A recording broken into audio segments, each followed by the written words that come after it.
إن الحمد لله نحمده ونستعينه ونستغفره ونعوذ بالله من شرور أنفسنا ومن سيئات أعمالنا من يهده الله فلا مضل له ومن يضلل فلا هادي له وأشهد أن لا إله إلا الله وحده لا شريك له وأشهد أن محمدا عبده ورسوله يا أيها الذين آمنوا اتقوا الله حق تقاته ولا تموتن إلا وأنتم مسلمون يا أيها الناس اتقوا ربكم الذي خلقكم من نفس واحدة وخلق منها زوجها وبث منهما رجالا كثيرا ونساء واتقوا الله الذي تساءلون به والأرحام إن الله كان عليكم رقيبا يا أيها الذين آمنوا اتقوا الله وقولوا قولا سديدا يصلح لكم أعمالكم ويغفر لكم ذنوبكم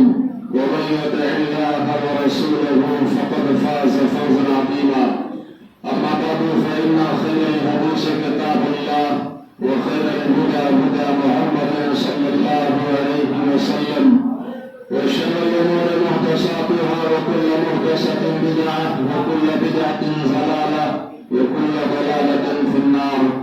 أعوذ بالله من الشيطان الرجيم. بسم الله الرحمن الرحيم. ألم نجعل له عينين ولسانا وشفتين رب اشرح لي صدري ويسر لي أمري واحلل عقدة من لساني يفقهوا قولي. سبحانك لا علم لنا إلا ما علمتنا إنك أنت العليم الحكيم. اللهم آت نفسي تقواها وزكها أنت خير من زكاها أنت وليها ومولاها. حضرات علماء کرام، بزرگان دین، نوجوان ساتھیوں، پیارے بچوں، اسلامی ماں اور بہنوں، ساری خوبیاں اللہ رب العالمین کے لیے ہے جو تنہا پوری کائنات کا خالق، مالک، رازق، مربی اور معبود حقیقی ہے. درود و سلام کے نذرانے ہو انبیاء و رسل کی مقدس جماعت پر، بالخصوص ساقی کوثر، شافع المحشر، شفیع المذنبین، رحمت للعالمین حضرت محمد مصطفیٰ صلی اللہ علیہ وسلم کی ذات گرامی پر. اللہم صلی علی محمد وعلی آل محمد وبارک وسلم. محترم حاضرین، اللہ رب العالمین نے ہمیں بے شمار نعمتوں سے سرفراز فرمایا. وآتاکم من کل ما سألتموہ وإن تعدوا نعمت اللہ لا تحصوها. اللہ نے کہا میرے بندو، جو تم نے مانگا ہم نے عطا کر دیا، اور اگر تم اللہ کی کسی ایک نعمت کا شمار کرنا چاہو، کسی ایک نعمت کا شکر ادا کرنا چاہو، کسی ایک نعمت کو گننا چاہو تو تمہارے لیے ممکن نہیں ہے. تو اللہ رب العالمین نے ہمیں بے شمار نعمتوں سے مالا مال فرمایا. وہی نعمتوں میں سے بہت بڑی نعمت زبان کی نعمت ہے. یہی نعمت ہے، یہی زبان ہے جس سے ہم بولتے ہیں، یہی زبان ہے جس سے ہم اپنی بات لوگوں تک پہنچاتے ہیں، یہی زبان ہے جس سے ہم اپنے دل کی بات رکھتے ہیں، یہی زبان ہے جس سے ہم اپنے معافی ضمیر کی ادائیگی کرتے ہیں. آپ سوچئے ان لوگوں کے بارے میں جنہیں بولنے کی طاقت اللہ نے نہیں دی ہے، جو گونگے ہیں، جو بول نہیں سکتے. وہ بھی بولنا چاہتے ہیں پر بول نہیں پاتے. وہ بھی اپنے دل کی بات رکھنا چاہتے ہیں پر رکھ نہیں پاتے. وہ بھی اپنے احساسات لوگوں کے سامنے رکھنا چاہتے ہیں پر اللہ تعالیٰ نے انہیں یہ نعمت نہیں دی ہے. وہ کوشش کتنی بھی کر لے، چاہت کتنی بھی دکھا لے، اور چونکہ اللہ نے بولنے سے محروم رکھا ہے وہ بول نہیں سکتے. تو ہمیں اللہ نے یہ نعمت دی ہے تو ہماری ذمہ داری بنتی ہے کہ اس نعمت کا صحیح استعمال کریں، اس کو نعمت سمجھیں اور زبان کا صحیح استعمال کریں. جناب محمد رسول اللہ صلی اللہ علیہ وسلم نے فرمایا، من کان یؤمن باللہ والیوم الآخر فلیقل خیرا او لیصمت. جو اللہ پر ایمان رکھتا ہو اور آخرت کے دن پر جس کا ایمان ہو، چاہیے کہ جب اپنی زبان کھولے تو صحیح بات بولے ورنہ خاموش رہے. شریعت ہمیں قدم قدم پر بتاتی ہے کہ ہمیں اپنی زبان کی حفاظت کرنی ہے. جب بھی ہماری زبان کھولے تو صحیح بات نکلے ورنہ ہم خاموش رہیں. کائنات کے امام جناب محمد رسول اللہ صلی اللہ علیہ وسلم کو دیکھو. جس سماج کا ہم حصہ ہے، جس معاشرے میں ہم جی رہے ہیں، لوگ اپنی زبان کے اعتبار سے بڑی کوتاہی کے شکار ہیں. جیسے من کرتا ہے، جیسے جی چاہتا ہے وہ اپنی زبان کا استعمال کرتے ہیں. اور اگر کوئی سمجھانے کی کوشش کرتا ہے تو جواب یہ ملتا ہے یہ ہماری زبان ہے، جس طریقے سے ہم چاہیں گے بولیں گے. آپ کون ہوتے ہو ہمیں سمجھانے والے؟ آپ کون ہوتے ہو ہمیں بتانے والے؟ یہ غلط بات ہے. یہ زبان اللہ کی نعمت ہے. یہ غلط بات ہے. اللہ کو ناراض کرنے والا عمل ہے. اتنا غرور، اتنی عقل ٹھیک نہیں ہے. مانا زبان آپ کی ہے پر عطا رب نے کیا ہے. اس کے لیے پابندیاں لگائی ہے. آپ کی زبان میں تو کچھ بھی بولیں گے. یاد رکھیے کبھی رب ناراض ہو گیا تو جو رب زبان کی نعمت دینے پر قادر ہے وہ اس بات پر بھی قادر ہے کہ ہم سے ہمارے بولنے کی طاقت چھین لے. اس لیے اس زبان کا صحیح استعمال کرو. اس کے بارے میں سوال ہوگا ما یلفظ من قول الا لدیہ رقیب عتید. انسان جو کلمہ ادا کرتا ہے ایک ایک لفظ کا حساب ہوگا. جو کچھ بھی ہماری زبان سے نکلتا ہے، خیر ہو یا شر ہو، اچھا ہو یا برا ہو، ہمیں وہ ہر سارا عمل ریکارڈ کیا جا رہا ہے اور رب العالمین کے ہاں ہمیں اس کا پورا بدلہ ملے گا. جناب محمد رسول اللہ صلی اللہ علیہ وسلم کے بارے میں صحابی رسول عبداللہ ابن عمر کا بیان ہے وَإِن كُنَّا لَنَعُدُّ لِرَسُولِ اللَّهِ صلی اللہ علیہ وسلم فِي الْمَجْلِسِ الْوَاحِدِ مِئَةَ مَرَّةٍ يَقُولُ رَبِّ اغْفِرْ لِي وَتُبْ عَلَيَّ إِنَّكَ أَنتَ التَّوَّابُ الرَّحِيمُ. صحابی رسول کا بیان ہے نبی کی مجلس ہوتی تھی، صحابہ کرام بیٹھے ہوتے تھے. ایک مجلس میں محمد رسول اللہ صلی اللہ علیہ وسلم 100 بار یہ دعا اپنی زبان سے پڑھتے تھے رب اغفر لی وتب علی انک انت التواب الرحیم. رب اغفر لی وتب علی، اے اللہ میرے گناہوں کو بخش دے. وتب علی، میری توبہ کو قبول فرما لے. انک انت التواب الرحیم، تو توبہ قبول کرنے والا ہے، تو رحم کرنے والا ہے. مجلس کائنات کے امام کی ہے پر محمد رسول اللہ صلی اللہ علیہ وسلم ایک مجلس میں ایک ہی جگہ اپنی زبان کا صحیح استعمال کرتے اور 100 بار یہ دعا پڑھتے رب اغفر لی وتب علی انک انت التواب الرحیم. یہ کس کی بات ہو رہی ہے؟ یہ کسی عام انسان کی بات نہیں ہو رہی ہے. یہ نبیوں کے سردار کی بات ہو رہی ہے. یہ کائنات کے امام کی بات ہو رہی ہے. یہ آمنہ کے لال کی بات ہو رہی ہے. یہ رب کے دلارے اور چہیتے پیغمبر کی بات ہو رہی ہے جو اپنی زبان کا صحیح استعمال کر رہے ہیں، بخشے بخشائے ہیں، رب کے دلارے پیغمبر ہیں تو اپنی زبان کو لے کے فکر مند ہے. ہماری بھی ذمہ داری بنتی ہے کہ ہم اپنی زبان کو نعمت سمجھتے ہوئے اس کا صحیح استعمال کریں اور جب ہماری زبان بھولے تو اچھی بات کے لیے بھولے ورنہ ہم خاموش رہے. زبان کی بہت ساری آفتیں ہیں، زبان کی بہت ساری خرابیاں ہیں. زبان کے حوالے سے ہم بہت سارا گناہ کرتے ہیں. ایک بہت بڑا جرم، ایک بہت بڑا گناہ جو ہم زبان سے کرتے ہیں اور جس بیماری کے اندر سماج کے اکثر بیشتر ملوث ہے الا من رحم ربی. ہاں کسی پر اللہ رحم کر دے، کیا علماء ہو، کیا طلبا ہو، کیا حاجی صاحب ہو، کیا نمازی صاحب ہو، کیا مرد ہو، کیا عورتیں ہو، کیا چھوٹا ہو، کیا بڑا ہو، کیا پرہیزگار ہو یا اللہ سے دور ہو. یہ بیماری ایسی ہے کہ اس کے اندر تقریباً سارے لوگ ملوث ہیں. وہ خطرناک بیماری غیبت کی بیماری ہے. غیبت بہت بڑا جرم ہے اور یہ غیبت جو انسان کرتا ہے یہ اپنی زبان ہی سے کرتا ہے. اسی لیے آج کی گفتگو انشاءاللہ غیبت کی سنگینی اور غیبت کی خطرناکی کے حوالے سے ہوگی. اللہ سے دعا کرتے ہیں کہ رب العالمین مجھے حق بات کہنے کی توفیق عطا فرما اور سب سے پہلے مجھے اور پھر آپ سب کو اس پر عمل کرنے کی توفیق عطا فرما. سب سے پہلے ہم جانتے ہیں غیبت کسے کہتے ہیں. جناب محمد رسول اللہ صلی اللہ علیہ وسلم صحابہ سے سوال کرتے ہیں اتدرون ما الغیبہ، صحابہ بتاؤ غیبت کسے کہتے ہیں؟ صحابہ نے کہا اللہ و رسولہ اعلم، کہ اللہ اور اس کے رسول بہتر جانتے ہیں. نبی نے فرمایا ذکر کا اخاک بما یکرہ، یعنی تم اپنے مسلمان بھائی کا ذکر اس انداز میں کرو، اس کے پیٹھ پیچھے تم اس کے بارے میں بیان اس انداز میں کرو کہ جب وہ سنے اس کو برا لگے. یعنی کہ پیٹھ پیچھے کسی کی برائی کرنا، پیٹھ پیچھے کسی کی برائی کرنا. صحابی نے سوال کر لیا ان کان فی اخی ما اقول، اگر وہ برائی جو میں اپنے مسلمان بھائی کے حوالے سے کہہ رہا ہوں اس کی غیر موجودگی میں اگر وہ برائی اس کے اندر موجود ہو تو آپ نے فرمایا یہی تو غیبت ہے، یہی تو غیبت ہے. اس برائی کو تم نے اس کے پیٹھ پیچھے مجلس میں لوگوں کے سامنے بیان کیا، یہی تو غیبت ہے.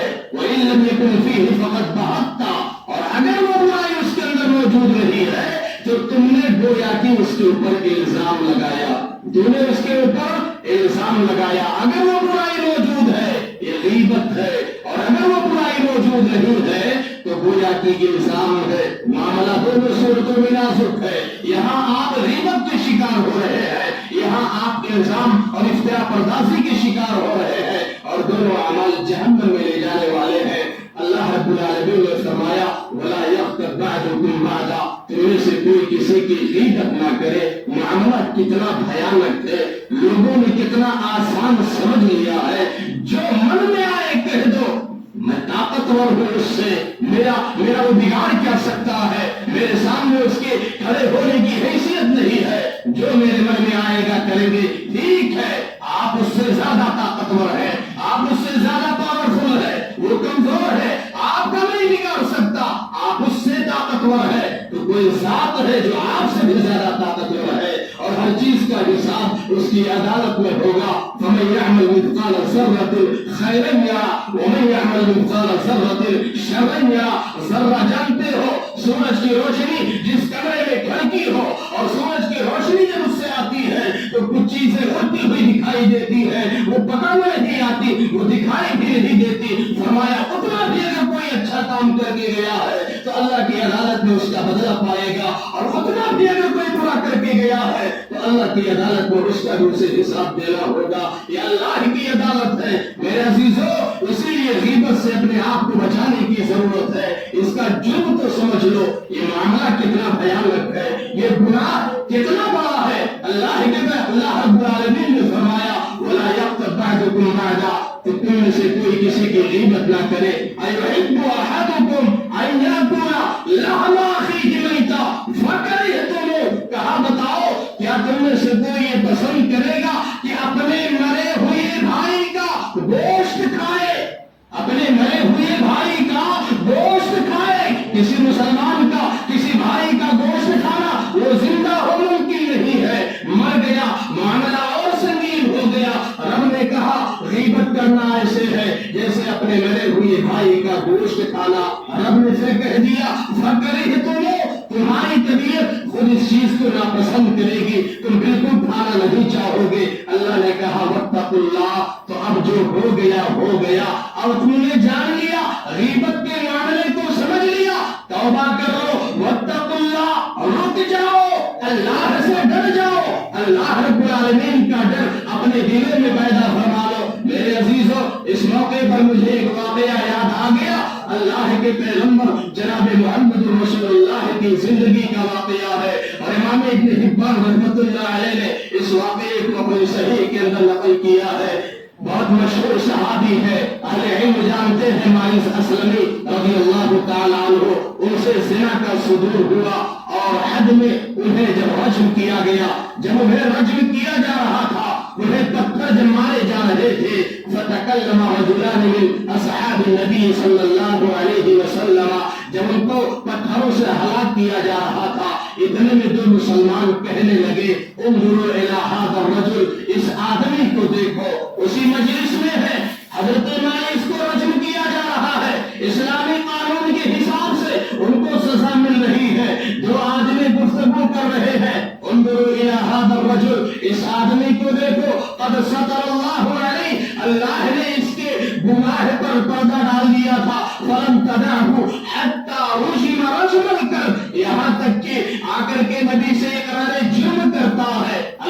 پردہ ڈال دیا تھا. نبی محترم سے اقرار جرم کرتا ہے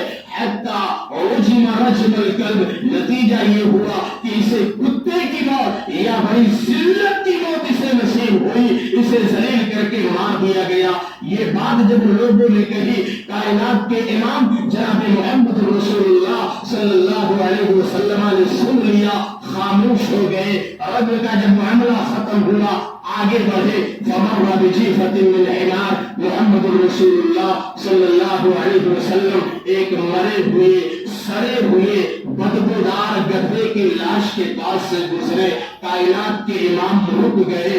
اللہ کے نبی نے فرمایا انزل فأین فلان ابن فلان, این فلان ابن فلان, وہ دونوں فلان ابن فلان کہاں ہیں, وہ دونوں کہاں ہیں. کھڑے ہو گئے, آقا ہم یہاں ہیں. اللہ کے نبی نے فرمایا انزل فقولا من جیفۃ ھذا الحمار, کہا اترو اس مرے ہوئے سڑے ہوئے بدبودار گدھے کی لاش کھانا شروع کر دو. وہ دونوں آتے ہیں. اللہ کے حضور آپ کیا فرما رہے ہیں, یہ جانور مر چکا ہے, یہ سڑ چکا ہے, اس سے بدبو آ رہی ہے, یہاں تو کھائے ہونا مشکل ہے, کون اس کو کھانا پسند کرے گا, یہ ممکن نہیں ہے, اس سے تو گھین آ رہی ہے, یہاں تو رکنا مشکل ہے. کائنات کے امام نے فرمایا گھین آ رہی ہے. کہا ہاں, کہا فما ملتما من اخیکما عانفا اشد عند اللہ من ھذا, کہا کچھ دیر پہلے تم دونوں نے حضرت مائز کے حوالے سے جو بات کہی تھی وہ اللہ کی نگاہ میں اس سے بھی زیادہ بھیانک ہے, اس سے بھی زیادہ خطرناک ہے. جو تم دونوں نے مائز کے حوالے سے ان کے پیٹھ پیچھے بات کہی تھی. اللہ اکبر. اس کے بعد نبی محمد نے فرمایا جاننا چاہتے ہو مائز کہاں ہے, مائز کو سزا مل گئی, حدود کفارات ہے, معاملات ختم ہو جاتے ہیں. اللہ کی ذات سے اور نصوص کی روشنی میں ہمارا یہ ایمان ہے. اس کے بعد محمد رسول اللہ نے فرمایا وَإِنَّهُ يَنْغَمِسُ لَفِي أَنْهَارِ الْجَنَّةِ, اے لوگوں مائز پر اعتراض کرنے والوں, مائز کو برا بھلا کہنے والوں, مائز پر انگلیاں اٹھانے والوں, سن لو مائز اس وقت جنت کی نہروں میں ڈبکیاں لگا رہے ہیں. اس وقت مائز جنت کی نہر میں ڈبکیاں لگا رہے ہیں. میرے عزیزوں, اس حدیث کی روشنی میں بہت ساری باتیں معلوم ہوئی, لیکن جو موضوع سے متعلق بات ہے وہ یہ ہے پیٹھ پیچھے کسی کی برائی کرنا غیبت ہے. اور غیبت کرنا ایسے ہی ہے جیسے انسان اپنے مرے ہوئے بھائی کا گوشت کھائے. یہ معاملہ بہت خطرناک ہے. محمد رسول اللہ صلی اللہ علیہ وسلم فرماتے ہیں لما عرج بی مررت بقوم لهم اسفار من نحاس یخمشون بها وجوههم وصدورهم, کہتے ہیں جب میں معراج پر گیا میں نے دیکھا میرا گزر ایک ایسی قوم سے ہوا جن کے ناخن تانبے جیسے نوکیلے اور مضبوط تھے. لهم اسفار من نحاس, ان کے جو ناخن تھے بڑے بڑے تھے, لمبے لمبے نوکیلے تھے, بھیانک تھے.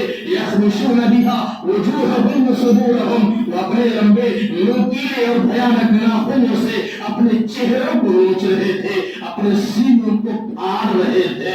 چہرے ان کے بدل گئے تھے, ان کی حالتیں بدل گئی تھی, شکلیں ڈراؤنی ہو گئی تھی, سینے پھٹے ہوئے تھے, چہرے بگڑ گئے تھے.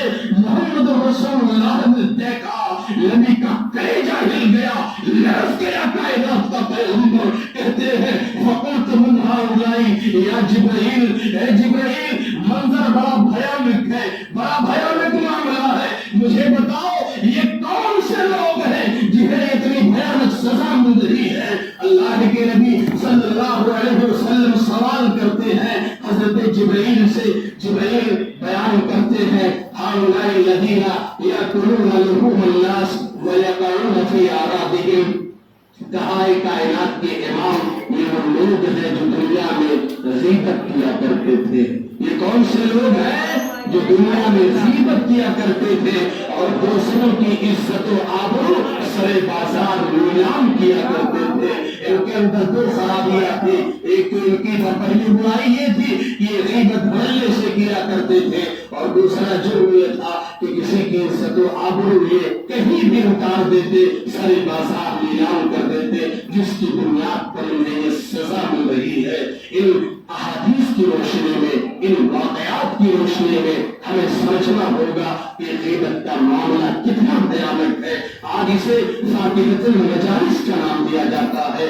بغیر غیبت کے ہماری مجلسیں ختم نہیں ہوتی، لوگ بہت مزے سے، بہت مزے لے کر کے بیان کرتے ہیں، کتنی چاشنی اور کتنی لذت محسوس کرتے ہیں۔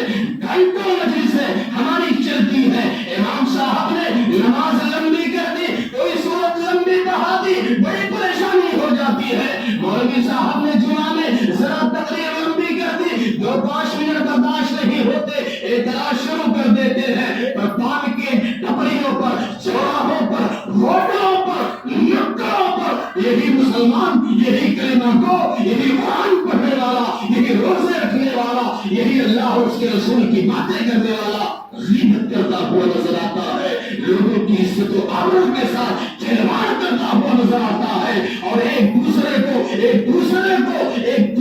اس گناہ پر ابھارتا ہوا نظر آتا ہے۔ میرے عزیزوں، اس سے بچنے کی ضرورت ہے۔ اپنی عاقبت نہ برباد کرو، اپنی زبان کو کنٹرول میں رکھو، اپنی دنیا سجاؤ، اپنی آخرت کو سجاؤ، اپنے آپ کو بہتر بنانے کی کوشش کرو۔ محمد رسول اللہ صلی اللہ علیہ وسلم کے گھر کا معاملہ ہے۔ اس واقعے کو امام ابو داؤد رحمۃ اللہ علیہ نے اپنی کتاب میں اس واقعے کو نقل کیا ہے۔ نبی کے گھر کا معاملہ ہے۔ نبی محترم صلی اللہ علیہ وسلم کی بیوی حضرت عائشہ رضی اللہ تعالی عنہا ہے، اور آپ کی ایک اور بیوی تھی، نام ان کا صفیہ تھا، انتہائی خوبصورت تھی۔ ہم سب کی ماں ہے حضرت صفیہ، ہم سب کی ماں ہے حضرت عائشہ۔ نبی محترم کے سامنے اما عائشہ کی موجودگی میں حضرت صفیہ کا تذکرہ ہو گیا۔ حضرت عائشہ کو برا لگ گیا۔ حضرت عائشہ نے کہا حسبک من صفیہ کذا و کذا تعنی قصیرہ، کہا اے اللہ کے پیغمبر اس واقعے کو سنیں، اسلامی خواتین بھی سنیں، بات بات پر اعتراض کرنے والی بچوں کو خاموش کرائے، بات بات پر اعتراض کرنے والی، ہر چیز میں عیب نکالنے والی، ہر چیز میں کمیاں نکالنے والی ہماری مائیں اور بہنیں بھی سنیں۔ حضرت عائشہ کے سامنے جب تذکرہ ہوا، اما عائشہ نے کہا حسبک من صفیہ کذا و کذا، اے اللہ کے پیغمبر کیا آپ صفیہ کا تذکرہ کرتے ہیں؟ کیا جب دیکھیے آپ صفیہ کی بات کرتے ہیں؟ ارے وہی صفیہ نا جو قد میں چھوٹی ہے۔ گویا کہ اما عائشہ رضی اللہ تعالی عنہا نے حضرت صفیہ کی غیر موجودگی میں حضرت صفیہ کی برائی کی اور ان کو تانا دیا کہ صفیہ جو ہے قد میں چھوٹی ہے، گویا کہ ان کو پستہ قد کہا۔ آپ سوچئے یہ کون ہے؟ کس کی موجودگی میں بات ہو رہی ہے؟ یہ محمد رسول اللہ کی موجودگی میں آپ کے گھر میں بات ہو رہی ہے۔ کہنے والی کون ہے؟ اما عائشہ ہے۔ کس کے بارے میں کہا جا رہا ہے؟ اما صفیہ رضی اللہ تعالی عنہا کے بارے میں کہا جا رہا ہے۔ ہمارے لیے تو بہت معمولی بات ہے، ہم تو کچھ بھی کہہ سکتے ہیں، ہم تو کچھ بھی کہہ سکتے ہیں، کیونکہ ہمیں اپنی زبان پر کنٹرول نہیں ہے، اللہ کا ڈر نہیں ہے، آخرت کا حصہ، آخرت کی میں محاسبے کا ڈر نہیں ہے۔ حضرت عائشہ رضی اللہ تعالی عنہا نے جب یہ بات کہی، محمد رسول اللہ کا چہرہ بدل گیا، اللہ کے نبی کا چہرہ مارے غصے کے سرخ ہو گیا، آواز بدل گئی اور آپ نے فرمایا یا عائشہ لقد قلت کلمہ لو نفجت بماء البحر لمزجته۔ اے عائشہ، نبی کی آواز بلند ہو گئی، فرمایا عائشہ تو نے ایسی بات کہی ہے، اتنی خراب بات کہی ہے کہ اگر تمہاری اس بات کو سمندر کے پانی میں ملا دیا جائے تو سمندر کا ذائقہ بھی بدل جائے گا، اس کا پانی کڑوا ہو جائے گا۔ کون سی بات اما عائشہ نے کہی تھی؟ یہ اتنی سی بات تھی کہ آپ صفیہ کا تذکرہ کرتے ہیں، وہی صفیہ جو قد میں چھوٹی ہے، گویا کہ ان کے چھوٹے قد کا تانا دیا، ان کے پیٹھ پیچھے یہ چھوٹی سی بات کہی اما عائشہ رضی اللہ عنہا نے، اور محمد رسول اللہ نے اس معاملے کو اتنا بھیانک سمجھا، اتنا بڑا سمجھا کہ عائشہ اپنے آپ کو بچاؤ، اپنی زبان کو کنٹرول میں رکھو، تمہاری بات اتنی بڑی ہے کہ اگر سمندر کے پانی سے ملا دیا جائے تو یہ چھوٹی سی بات جسے تم چھوٹا سمجھ رہی ہو پورے سمندر کے پانی کے ذائقے کو اور اس کے مزے کو بدلنے کے لیے کافی.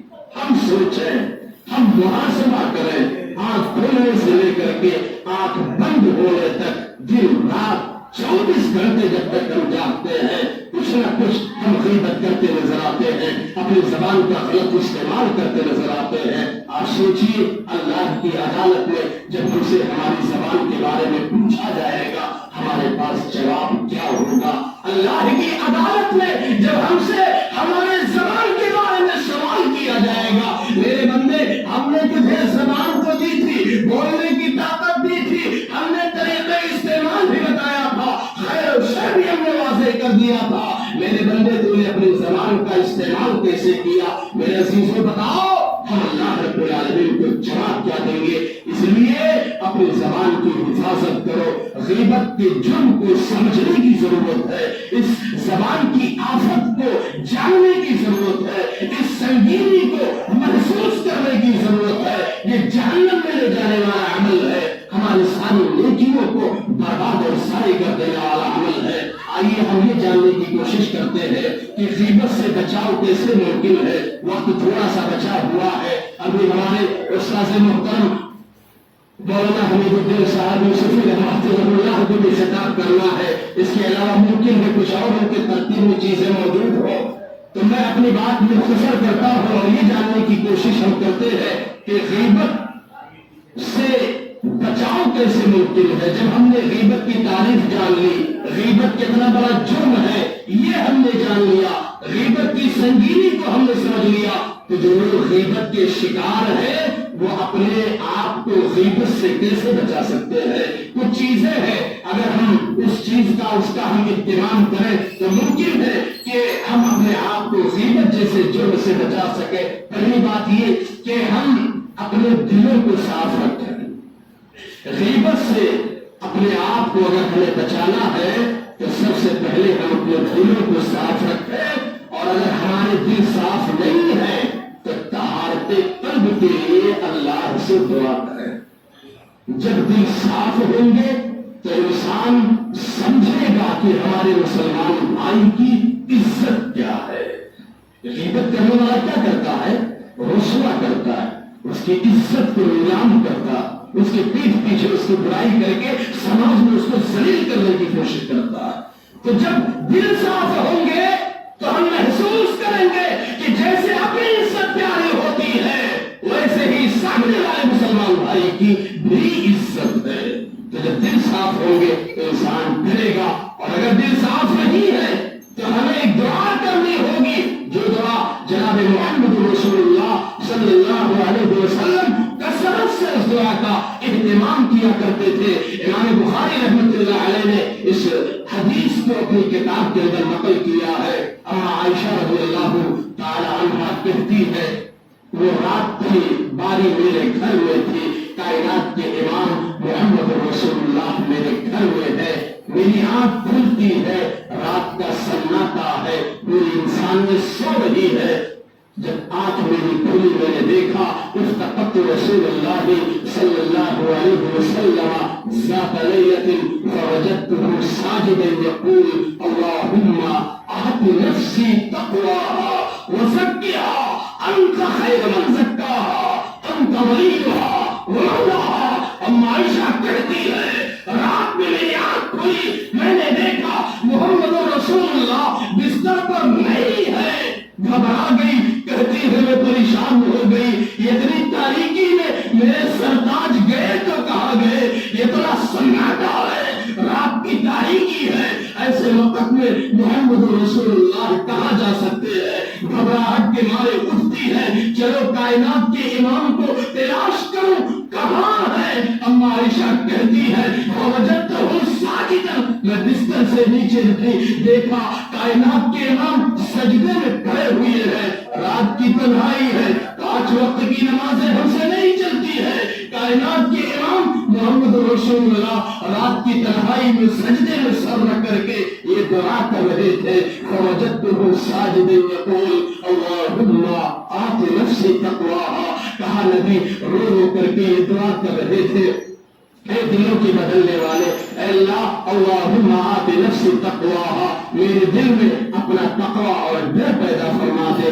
وزکھا انت خیر من زکھاہا، اس دل کو ہر طرح کی برائی سے، ہر طرح کی گندگی سے اے اللہ اس دل کو صاف کر دے۔ انت ولیھا و مولاھا، تو ہی دل کو بدلنے والا ہے، تو ہی دل کی دنیا کا مالک ہے۔ دلوں کو اللہ ہر طرح کی گندگی سے اللہ پاک کر دے۔ میں آپ سے پوچھنا چاہ رہا ہوں، یہ کس کی بات ہو رہی ہے؟ یہ محمد رسول اللہ صلی اللہ علیہ وسلم کی بات ہو رہی ہے۔ یہ وہ ہے وما ينطق عن الهوى ان هو الا وحی یوحی۔ یہ تب بولتے تھے جب عرش والا بولنے کی اجازت دیتا تھا۔ اس پیغمبر کا معاملہ یہ ہے کہ اپنے دل کی صفائی کے لیے کہ دل صاف رہے تاکہ زبان سے کوئی غلط بات نہ نکلے، محمد رسول اللہ اللہ سے رو کر کے دعائیں کر رہے ہیں۔ ہمیں بھی اس کا اہتمام کرنا ہوگا، اس دعا کا ہم کثرت سے اہتمام کریں۔ اگر ہم غیبت سے اپنے آپ کو بچانا چاہتے ہیں تو ہمیں اس دعا کا اہتمام کرنا ہوگا۔ غیبت سے بچنے کے لیے ہمیں اس چیز کو محسوس کرنا ہوگا کہ گناہ یہ غیبت کتنا بڑا جرم ہے۔ جب ہم اس چیز کو سمجھ لیں گے کہ غیبت بہت بڑا جرم ہے، جہنم میں لے جانے والا عمل ہے، ہماری ساری نیکیوں کو ضائع کر دے گا، تو پھر ہمارے اندر ڈر پیدا ہوگا کہ موت کے بعد، مرنے کے بعد ایسا نہ ہو ہماری ساری نیکیاں ضائع ہو جائیں اور ہماری ساری نیکیاں برباد ہو جائیں اور ہمیں ذلیل و رسوا کر کے جہنم میں پھینک دیا جائے۔ تو گناہ، غیبت کا جو گناہ ہے اس گناہ کو محسوس کرنے کی ضرورت ہے تاکہ آپ غیبت سے بچ سکے۔ حضرت معاذ بن جبل کو محمد رسول اللہ صلی اللہ علیہ وسلم نے کامیابی کے بہت سارے راستے بتائے اور اس کے بعد بتانے کے بعد اللہ کے نبی نے فرمایا تھا الا اخبرک بملاک ذلک کلی، اے معاذ میں نے تمہیں بہت ساری چیزیں بتائی ہیں جن کو اپنا کہ تم جنت میں چلے جاؤ گے۔ ایک بات بتاؤ، کیا میں ایک اہم چیز نہ بتا دوں جس کو اگر تم نے اختیار کر لیا، کنٹرول کر لیا تو تم کامیاب ہو جاؤ گے؟ کہا ضرور بتائیے۔ آپ نے کہا کف علیک لسانک، اے معاذ ایک جملے میں سن لو، اپنی زبان کو کنٹرول میں رکھو۔ یہی زبان تم ہے، یہی زبان تمہیں جنت میں لے جا سکتی ہے اور یہی زبان تمہیں جہنم میں لے کے چلی جائے گی۔ حضرت معاذ نے حیرت سے کہا اَإِنَّا لَمُؤَاخَذُونَ بِمَا تَتَكَلَّمُ أَلْسِنَتُنَا، کیا جو ہم بولتے ہیں اس کے بارے میں قیامت میں سوال ہوگا؟ حضرت معاذ نے کہا جو کچھ ہم بولتے ہیں کیا یہ ریکارڈ ہوتا ہے؟ کیا اس کے بارے میں پوچھا جائے گا؟ اللہ کے پیغمبر نے فرمایا قبیلت کا اے معاذ، تو اپنے آپ کو یہ عرب کہا کرتے تھے، یہ کلمہ بدعا کے طور پہ نہیں ہے، یہ حیرت کے طور پر ہے۔ نبی نے کہا تم کہاں ہو معاذ؟ کیا تم نہیں جانتے؟ کیا تم نہیں جانتے وَهَلْ يَكُبُّ النَّاسُ فِي وُجُوهِهِمْ أَوْ عَلَى مَنَاخِرِهِمْ إِلَّا حَصَائِدُ أَلْسِنَتِهِمْ؟ کہا جہنم میں ایک بڑی تعداد ان لوگوں کی ہوگی جنہیں ان کے چہرے کے بل گھسیٹتے ہوئے جہنم میں پھینک دیا جائے گا۔ کہا جرم کیا ہوگا؟ کہا جرم یہ ہوگا کہ انہوں نے اپنے زبان کا غلط استعمال کیا ہوگا، تو زبان کے غلط استعمال کی وجہ سے ان کی ساری نیکیوں کو برباد کر دیا جائے گا۔ انہیں گھسیٹتے ہوئے چہرے کے بل ذلت کے ساتھ اللہ تعالیٰ جہنم میں پھینک دے گا۔ حضرت حسن بصری رحمۃ اللہ علیہ کے بارے میں آتا ہے، کہتے ہیں ایک آدمی آیا، کہا امام صاحب ایک آدمی آپ کے بارے میں بہت الٹا سیدھا بولتا ہے، جب دیکھیے وہ آپ کے خلاف بکتا رہتا ہے، آپ کی برائی کرتا ہے۔ حسن بصری نے کہا اچھی بات ہے۔ دوسرے دن کھجور کا ایک ٹکڑا منگوایا اور کہا یہ جاؤ میری طرف سے اس کو ہدیہ دے دو، یہ کھجور کا ٹکڑا اس کے لیے گفٹ ہے، ہدیہ ہے۔ کہا کس کو دے رہے ہیں؟ کہا وہی جو میری برائی کرتا ہے۔ کہا عجیب و غریب بات ہے، آپ کچھ کہنے کے بجائے آپ اتنے بڑے بدخواہ کو آپ کھجور کا ٹکڑا دے رہے ہیں۔ کہا حیرت کی بات نہیں ہے، وہ جب غیبت کرتا ہے تو اپنی نیکیاں ہمیں دیتا ہے، تو بدلے میں ہمارا بھی حق بنتا ہے کہ ہم اسے کچھ واپس کر دیں، کیونکہ جب وہ غیبت کرتا ہے تو ایک طرح سے وہ اپنی نیکیوں کو ضائع کرتا ہے، ہمارے درجات بلند کرواتا ہے، تو ہمارا بھی حق ہے کہ ہم اسے کچھ دیں، اس لیے کہ غیبت یہ ہلاک کرنے والا عمل ہے، برباد کرنے والا عمل ہے۔ امام بخاری رحمۃ اللہ علیہ کو کون نہیں جانتا ہے، فرماتے ہیں محتبت لعبد منذ علمت ان الغیبۃ حرام۔ یہاں بیٹھی ہوئی اتنی بڑی جماعت ہے، کوئی نہیں کہہ سکتا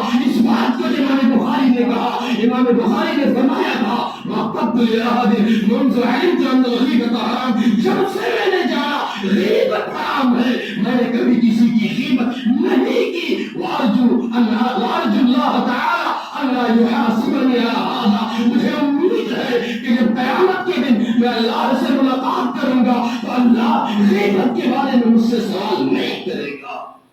کوئی ہے اتنی ہمت کے ساتھ اتنے یقین کے ساتھ کہہ سکے؟ امام بخاری فرماتے ہیں جب سے میں نے جانا غیبت حرام ہے، جہنم میں لے جانے والا ہے، میں نے کبھی کسی کی غیبت نہیں کی اور مجھے امید ہے کہ اللہ تعالیٰ غیبت کے بارے میں مجھ سے سوال نہیں کرے گا. یہ جو چیز اپنانے کی ضرورت ہے، اسی کو اختیار کرنے کی ضرورت ہے. آخری بات پہ گفتگو ختم کرتا ہوں. امام مالک رحمۃ اللہ علیہ نے موطا کے اندر اس اثر کو نقل کیا ہے. مرہ عمر رضی اللہ تعالی عنہ بأبی بکر وهو يجبز نساءه، حضرت عمر فاروق جا رہے تھے تو دیکھا ابو بکر رضی اللہ تعالی عنہ ایک کنارے ہیں اپنی زبان کو نکال کر کے اسے مروڑ رہے تھے، اینٹ رہے تھے. حضرت عمر فاروق رک گئے اور کہا غفر اللہ لک، اے خلیفۃ المسلمین رک جائیے، کیا کر رہے ہیں آپ تو جنتی ہیں، آپ نبی کے ساتھ رہے ہیں، آپ نے نبی محترم کو میں نے کہتے ہوئے سنا، لوگوں گواہ رہو میں نے دنیا کے سارے لوگوں کے احسانات کے بدلے چکا دیے اور صدیق کا احسان میں کبھی نہیں دے سکتا. کہا آپ تو جنتی ہیں، آپ یہ کیوں کر رہے ہیں؟ غفر اللہ لک، غفر اللہ لک، اللہ آپ کی مغفرت فرمائے. آپ اپنی زبان کو کیوں تکلیف دے رہے ہیں؟ حضرت ابوبکر نے فرمایا تھا ان هذا الذي اوردني الموارد، اے عمر اس زبان نے مجھے تباہ کر رکھا ہے، اس زبان کو میں کنٹرول میں کر رہا ہوں، اس زبان کو میں سزا دے رہا ہوں، اسے میں قابو کر رہا ہوں. کیوں؟ اس لیے کہ زبان اگر غلط چلی ما يلفظ من قول الا لديه رقيب عتيد، ایک بھی لفظ ایک بھی حرف ایک بھی کلمہ جو نکلے گا ہمیں وہ ریکارڈ کیا جا رہا ہے، ہمیں اس کے بارے میں حساب دینا ہوگا. اسی حساب کے ڈر سے میں اپنی زبان کو کنٹرول میں کر رہا ہوں. ہماری ذمہ داری بنتی ہے کہ جب ان نصوص قدسیہ کا یہ عالم تھا تو بدرجہ اولا ہمیں اپنی زبان کو لے کے حساس ہونا ہوگا، زبان کی حفاظت کرنی ہوگی، زبان کی آفتوں سے بچنا ہوگا، غیبت و چغلخوری سے اپنے آپ کو بچانا ہوگا. اللہ سے دعا کرتے ہیں مولا کائنات کتاب و سنت کے حوالے سے جتنی باتیں کہی گئی ہیں ہم سب کو اس پر عمل کرنے کی توفیق عطا فرما. آمین. وآخر دعوانا الحمد للہ رب العالمین. السلام علیکم ورحمۃ اللہ.